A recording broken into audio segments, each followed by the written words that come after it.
پاکستان میں دہشت گردی کی نئی خطرناک لہر، پوری دنیا پاکستان کے ساتھ کھڑی ہو گئی۔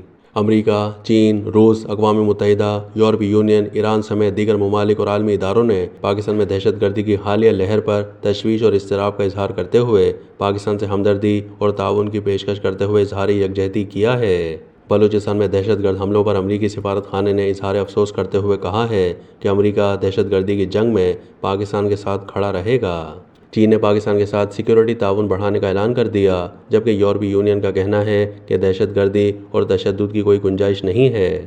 امریکی سفارت خانے کے ترجمان جوناتھن لالی نے اپنے بیان میں کہا کہ امریکہ بلوچستان میں حملوں کی شدید مذمت کرتا ہے۔ ہمارے دل جاں بحق ہونے والوں کے خاندانوں اور پیاروں کے لیے غمزدہ ہیں۔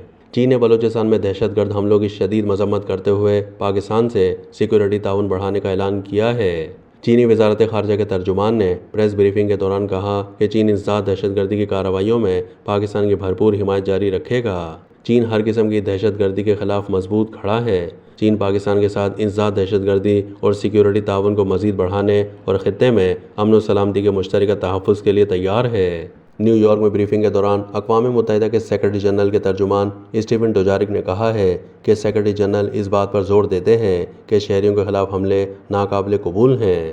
حکومت پاکستان سے مطالبہ کرتے ہیں کہ وہ تحقیقات کرے اور اس بات کو یقینی بنائے کہ ذمہ داروں کا احتساب کیا جائے۔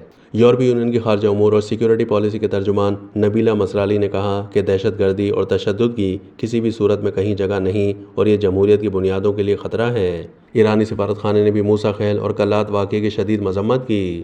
یاد رہے کہ وزیر اعظم شہباز شریف نے منگل کو وفاقی کابینہ کے اجلاس میں گفتگو کرتے ہوئے کہا کہ دہشت گردی کا ہر صورت خاتمہ کریں گے۔ ملک دشمنوں سے بات نہیں ہوگی۔ آئین تسلیم کرنے والوں سے مذاکرات کے راستے کھلے ہیں۔ جلد بلوچستان کا دورہ کر کے جامع بات چیت کی جائے گی۔ بلوچستان اور خیبر پختونخوا میں دہشت گردوں نے بے گناہ شہریوں کو نشانہ بنایا ہے۔ ٹی ٹی پی کے دہشت گرد افغان سرزمین سے کارروائیاں کرتے ہیں۔ دشمن قوتیں چین اور پاکستان کے درمیان خلیج پیدا کرنا اور ملک کی ترقی کو روکنا چاہتی ہیں۔ سیکورٹی فورسز کی قربانیاں رائے گاہ نہیں جائیں گی۔ افواج پاکستان کو دہشت گردی کے خاتمے کے لیے تمام تر وسائل فراہم کریں گے۔ وزیر اعظم نے کہا کہ پچھلے چند مہینے کے دوران دہشت گردی کی لہر میں اضافہ ہوا ہے۔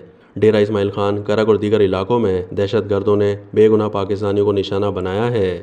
دہشت گردی کے واقعات انتہائی قابل مذمت ہیں۔ بے گناہ پاکستانیوں کو شہید کر کے دہشت گرد اپنے مذموم عزائم پورے نہیں کر سکتے۔